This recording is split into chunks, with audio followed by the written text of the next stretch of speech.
ये बुनियादी इंसानी फितरत है कि मुश्किल के वक्त में जब कोई इंसान हमारी मदद करता है तो हमें वो भगवान नजर आने लगता है। लेकिन फिर कुछ वक्त बीत जाने के बाद वो मदद और वो इंसान धीरे धीरे हमारी यादों से मिट जाता है। लेकिन क्या हो अगर एक ऐसा इंसान जिसने पास्ट में आपकी एक बहुत बड़ी मदद की हो अचानक से एक दिन आपके सामने आ जाए और अब आपसे उस मदद के बदले कोई ऐसी बड़ी चीज मांगे जो आपको बहुत प्यारी है, तो क्या लगता है? क्या आप उसके लिए वो चीज करना चाहेंगे? क्या आप अपनी उस प्यारी चीज की कुर्बानी देना चाहेंगे? हमारी आज की कहानी का मुख्य किरदार एक ऐसा ही इंसान है जो अपने गुरु को भूल जाता है और फिर अचानक एक दिन उसके गुरु उसके सामने आकर उससे कुछ मांगते हैं और फिर वो क्या करता है, ये पूरा वाकया देखने और सुनने लायक है। तो चलिए शुरू करते हैं।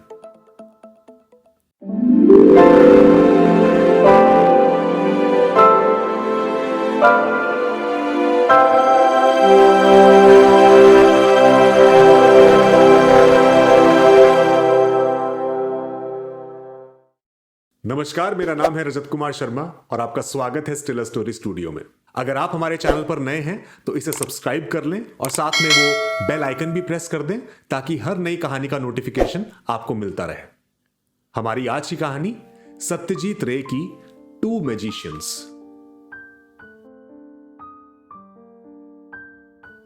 तो कहानी की शुरुआत होती है कलकत्ता के रेलवे स्टेशन से, जहां कलकत्ता के फेमस जादूगर सूरापति मोंडाल अपनी ट्रेन पकड़ने के लिए जा रहे हैं लखनऊ के लिए। सूरापति मोंडाल जो कि ना सिर्फ कलकत्ता में बल्कि पूरे बंगाल में अब सबसे बड़े जादूगर के रूप में जाने जाने लगे हैं। उनके साथ हैं उनका असिस्टेंट अनिल, जो कि उनके करीबन 15-20 बड़े बड़े बॉक्सेस को ट्रेन में लोड करवाने में कुली की मदद कर रहा है। और उन बॉक्सेस के ऊपर लिखे नाम को पढ़ते ही आप बता सकते हैं कि बॉक्स फेमस जादूगर सूरापति मोंडाल के जादू की ट्रिक्स में यूज होने वाली प्रॉपर्टी के बॉक्सेस हैं। तो सारे बॉक्सेस को अनिल ट्रेन में लोड करवाने लगता है और तभी सूरापति मोंडाल के पास आते हैं ट्रेन के गार्ड बीरेन बख्शी और उनसे आकर हाथ मिलाते हैं। बीरेन बख्शी खुद सूरापति मोंडाल के बहुत बड़े फैन हैं। उन्होंने अभी एक शो जो न्यू एम्पायर थिएटर कलकत्ता में सूरापति मोंडाल ने किया था, उस शो को लाइव देखा था और तभी से वो सूरापति के भक्त हो गए और उनसे कहा कि उन्हें यात्रा के दौरान कोई भी तकलीफ हो, कोई भी चीज की जरूरत हो तो वो फौरन बीरेन बख्शी को बताएं और वो हमेशा उनके लिए हाजिर हैं। न्यू एम्पायर थिएटर जो कि कलकत्ता में उस जमाने में सबसे बड़ा थिएटर हुआ करता था, वहां पर सूरापति मोंडाल के कुछ शोज रखे गए थे जो कि इतने पॉपुलर हुए कि आगे 4 हफ्तों तक उन शोज को बढ़ाना पड़ा। और अब ये सक्सेसफुल टूर करने के बाद अब सूरापति पहली बार बंगाल से बाहर जा रहे थे अपने जादू के जलवे बिखेरने। अब बंगाल का सबसे बड़ा जादूगर बाहर निकलने वाला था। दिल्ली, आगरा, लखनऊ, इलाहाबाद, वाराणसी, हर जगह उनके शोज बुक्ड थे और उनका सपना था कि सिर्फ भारत में ही नहीं बल्कि विदेश में जाकर, अमेरिका जाकर, ब्रिटेन जाकर वो अपना जादू पूरी दुनिया को दिखाएं। तो सभी बॉक्सेस लोड हो जाने के बाद अनिल अब उन्हें उनके कंपार्टमेंट में ले आया। सूरापति के लिए फर्स्ट क्लास कंपार्टमेंट बुक किया गया था जिसमें कंपार्टमेंट की दोनों सीट्स उन्हीं के नाम से बुक थी, तो मतलब कोई और वहां आकर नहीं बैठने वाला था। तो सूरापति आराम से अपनी सीट पर बैठ गए और अनिल ने उन्हें बताया कि उसकी सीट 3 कंपार्टमेंट छोड़कर सेकंड क्लास कंपार्टमेंट में बुक्ड है, तो वो वहीं बैठेगा और बीच बीच में आकर इनसे चेक करता रहेगा अगर इन्हें किसी चीज की जरूरत है। तो सूरापति ने उसे वहां से विदा किया और आराम से अपनी सिगरेट जलाई और सिगरेट पीते हुए अब वो चले गए अपने बचपन की यादों में कि किस तरह ये जर्नी, ये यात्रा शुरू हुई, किस तरह वो जादूगर बने। बात तब की है जब वो बचपन में सड़क के किनारे एक बूढ़ी काकी का जादू देखने जाया करते थे, जो अचानक से किसी पत्थर को गायब कर दिया करती थी या अचानक से कोई टॉफी कहीं से निकाल दिया करती थी। और ये वो वक्त था जब सूरापति का इंटरेस्ट इस जादू के खेल में बनना शुरू हुआ था। मेलों में होने वाला जादू, गली नुक्कड़ में होने वाला जादू हमेशा से उन्हें अट्रैक्ट करता रहा। और जब वो बड़े हुए और अपनी ग्रेजुएशन करने के लिए कलकत्ता आए तो कलकत्ता आकर सबसे पहला काम जो उन्होंने किया वो था जादूगरी की कई सारी किताबें खरीदना। और बस उन्होंने अपने आप इस विद्या को सीखना शुरू किया, इस कला को सीखना शुरू किया। ताश के पत्तों से, माचिस की तीलियों से, कागज से, अलग अलग चीजों से जो भी जादू खुद से सीखे जा सकते थे वो सीखने लगे और धीरे धीरे वो अपने दोस्तों में, अपने जानने वालों में फेमस हो गए। अब वो दोस्तों के बीच कभी किसी पार्टी के दौरान या कहीं किसी महफिल के दौरान छोटे मोटे जादू करके दिखाया करते थे और सभी उन्हें एक उभरता हुआ जादूगर कहकर खूब उनकी इज्जत किया करते थे। उसी दौरान की बात है, उनके कॉलेज के एक दोस्त गौतम की बड़ी बहन की शादी थी। उस शादी में गौतम ने उन्हें इनवाइट किया और उनसे रिक्वेस्ट की कि अगर पॉसिबल हो तो वो स्टेज पर आकर अपने जादू की कुछ ट्रिक्स दिखाएं। तो सुरापति ने कहा नेकी और पूछ पूछ। सुरापति बिल्कुल स्टेज पर पहुंचे और वहां जाकर उन्होंने अपने जादू की ट्रिक्स दिखानी शुरू की, वही ताश के पत्तों से, कागज से, माचिस की तीलियों से। और जैसे ही अपनी अगली ट्रिक के लिए उन्होंने अपनी जेब से एक सिक्का निकाला, उन्होंने पाया कि अचानक उनके हाथ से वो सिक्का फिसल गया और फिर वो सिक्का घूमते घूमते घूमते घूमते एक चेयर के पास जाकर पहुंच गया।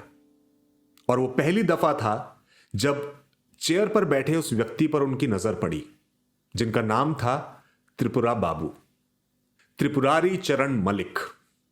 जैसे ही वो सिक्का, बिल्कुल खड़ा सिक्का, उस चेयर तक पहुंचा, त्रिपुरारी बाबू ने अपनी अंगूठी निकालकर वहीं डाल दी और अब सिक्का और अंगूठी साथ साथ चलने लगे। शादी में उस वक्त वहां मौजूद सभी लोग ये देखकर हैरान रह गए, सुरापति भी, जो कि उस वक्त स्टेज पर बतौर जादूगर जादू दिखा रहा था, वो खुद इस इंसान का ये जादू देखकर हैरान था। खैर, थोड़ा बहुत जादू दिखाकर त्रिपुरा बाबू ने वो सिक्का सुरापति को वापस किया। सुरापति ने और अपनी ट्रिक्स दिखाई और जादू दिखाए, सबने उसकी बहुत तारीफ की।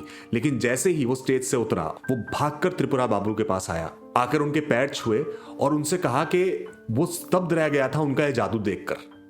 तो त्रिपुरा बाबू उसका एक्साइटमेंट, उसकी क्यूरियोसिटी देखकर काफी खुश हुए और उन्होंने कहा कि आज की दुनिया में लोग जादू देखना तो चाहते हैं, लेकिन बहुत कम लोग हैं जो इस विद्या को सीखना चाहते हैं या इसे सीखने की लगन रखते हैं। तो सुरापति ने कहा कि वो वाकई में इस विद्या को सीखना चाहता है, एक बहुत बड़ा जादूगर बनना चाहता है, तो क्या वो उसे अपने शिष्य के रूप में स्वीकार करेंगे?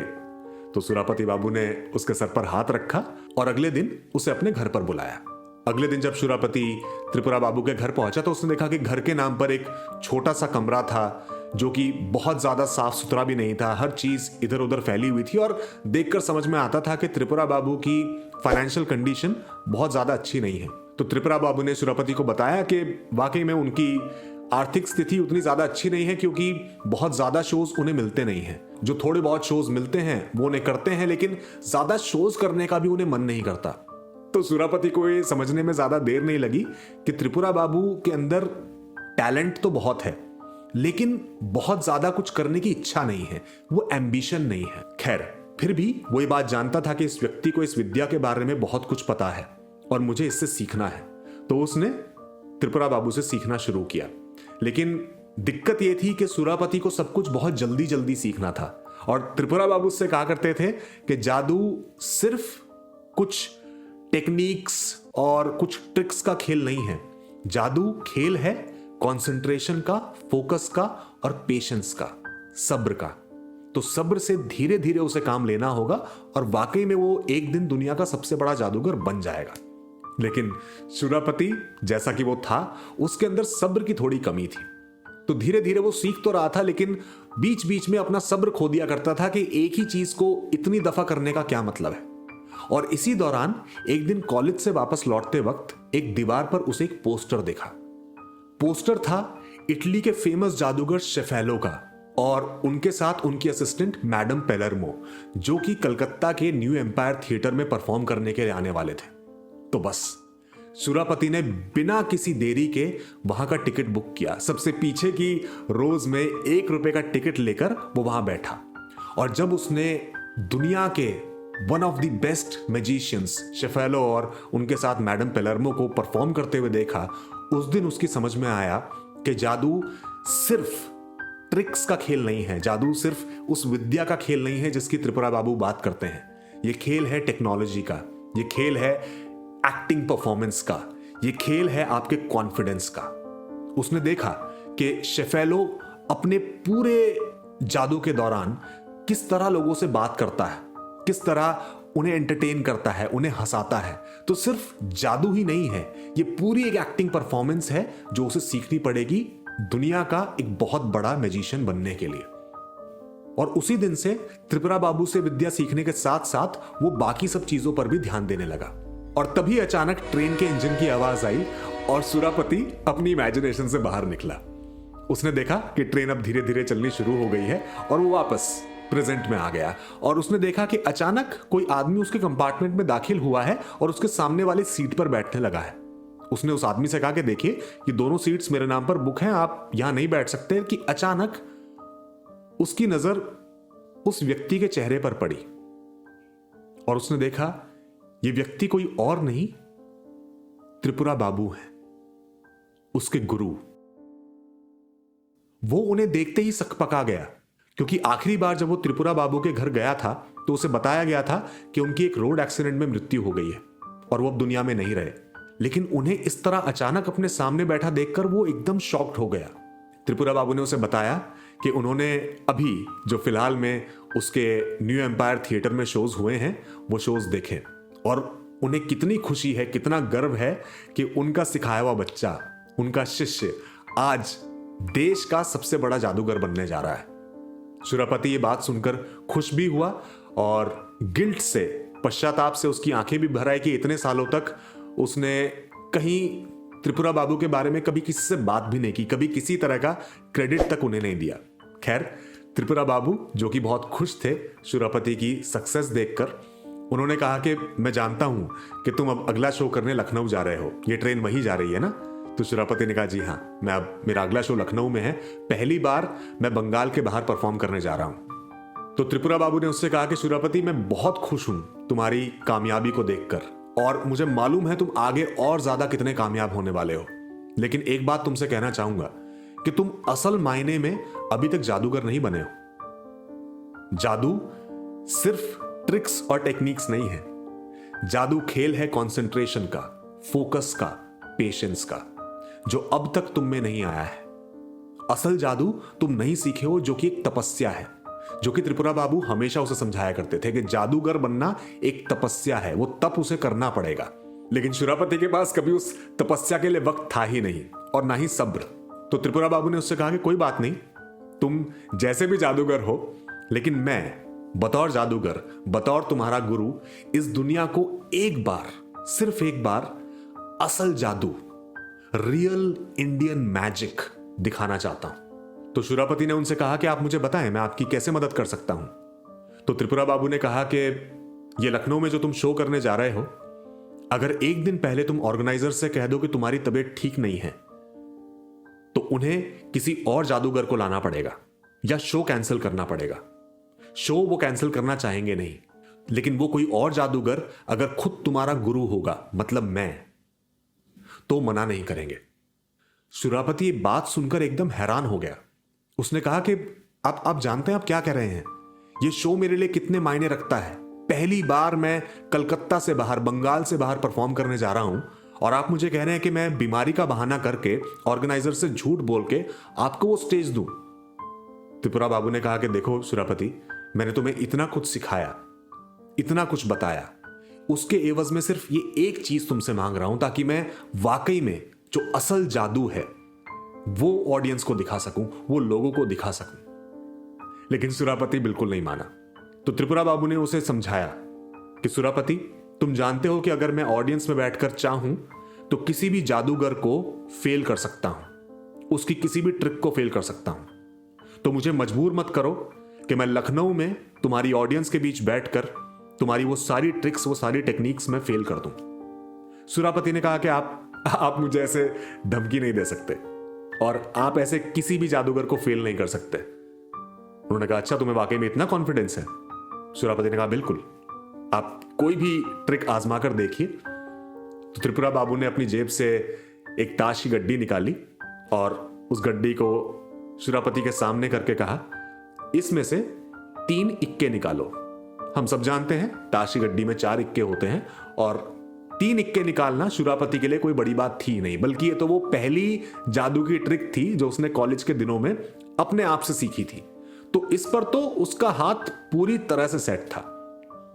तो सुरापति ने तुरंत कार्ड्स को छूना शुरू किया, उन्हें समझना शुरू किया, और जैसे ही उसने कार्ड्स को छूना शुरू किया उसे एहसास हुआ उसकी उंगलियां सुन्न पड़ने लगी हैं, नम होने लगी हैं। उसे समझ नहीं आ रहा था कि वाकई में वो पत्तों को छू रहा है या किसी और चीज को, और उसकी ट्रिक पूरी तरह से फेल हो गई। त्रिपुरा बाबू ने उसकी आंखों में देखते हुए कहा, देख लिया, मैं चाहूं तो तुम उस स्टेज पर कुछ नहीं कर पाओगे, तो बस एक शो के लिए, लखनऊ में उस शो के लिए तुम मुझे वो स्टेज दे दो। सुरापति के पास अब कोई चारा नहीं था। वो अपने गुरु के सामने बैठा था जिनसे उसने सब कुछ सीखा था, और वो डर भी गया था कि वाकई में अगर इन्होंने वहां लाइव शो में मेरे साथ कुछ ऐसा कर दिया तो मैं पूरी तरह से बर्बाद हो जाऊंगा। तो सुरापति ने कहा कि ठीक है, मैं आपको लखनऊ का वो स्टेज दूंगा, लेकिन आपको मुझे वो सिक्के और अंगूठी वाली ट्रिक, वो कॉइन और रिंग वाली ट्रिक जो आपने उस शादी में, गौतम की बहन की शादी में की थी, जब मैंने आपको अपना गुरु स्वीकारा था, वो ट्रिक सिखानी पड़ेगी जो आपने मुझे कभी नहीं सिखाई। त्रिपुरा बाबू ने कहा कि ठीक है, मैं वो ट्रिक तुम्हें सिखाऊंगा, और ये डील अब तय रही कि लखनऊ में तुम्हारी जगह मैं परफॉर्म करूंगा। तो बस ये कहते ही त्रिपुरा बाबू ने अपनी जेब से सिक्का निकाला, अपनी अंगूठी निकाली, और अब स्टेप बाय स्टेप तबीयत से सुरापति को वो कॉइन और रिंग वाली ट्रिक सिखानी शुरू की। और तभी अचानक कंपार्टमेंट में अनिल आया और उसने देखा कि सुरापति सो रहा है और अजीब अजीब सी आवाजें निकाल रहा है, और उसका माथा पूरी तरह पसीने से भरा हुआ है। उसने उसे हिलाकर जगाया तो सुरापति अचानक से नींद से जागा और त्रिपुरा बाबू का नाम लेने लगा। अनिल को समझ नहीं आया कि त्रिपुरा बाबू कौन है और ये सुरापति बाबू इतने घबराए हुए क्यों हैं, लेकिन सुरापति को समझ में आ गया कि ये सब कुछ एक सपना था। त्रिपुरा बाबू ने उसके सपने में आकर उसे वो ट्रिक सिखाई जो हमेशा से वो उनसे सीखना चाहता था।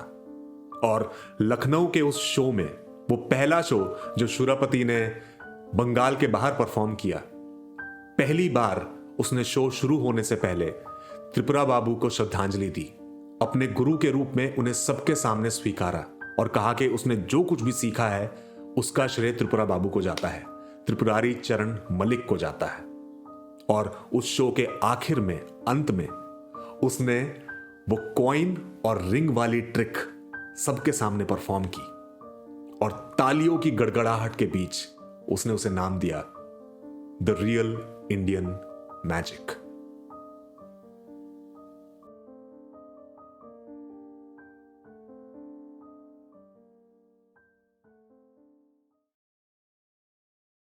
तो ये बात अक्सर सुनने में आती है, और शायद आपके साथ भी हुई हो, कि वो चीज जिसे हम बहुत शिद्दत से पाना चाहते हैं या सीखना चाहते हैं, समझना चाहते हैं, जो हमें ऐसे समझ में नहीं आ रही है, कभी कभी किसी के माध्यम से हमारे सपनों में उस चीज का जवाब, उस सवाल का जवाब, उस मुश्किल का हल हमें मिल जाता है। और ऐसा ही कुछ सुरापति के साथ हुआ, जिसके जहन में त्रिपुरा बाबू से, अपने गुरु से, वो कॉइन और रिंग वाली ट्रिक सीखने की इच्छा हमेशा से थी, लेकिन वो आगे निकल चुका था।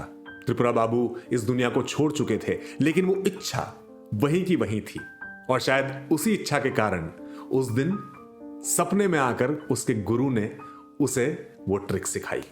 और ये सुरापति के अंदर का एक अच्छा इंसान था, जिसने सिर्फ लखनऊ वाले शो में नहीं, आने वाले हर शो से पहले त्रिपुरा बाबू को, अपने गुरु को सम्मान देना शुरू किया, और रियल इंडियन मैजिक, उनकी वो ट्रिक ऑडियंस को दिखानी शुरू की।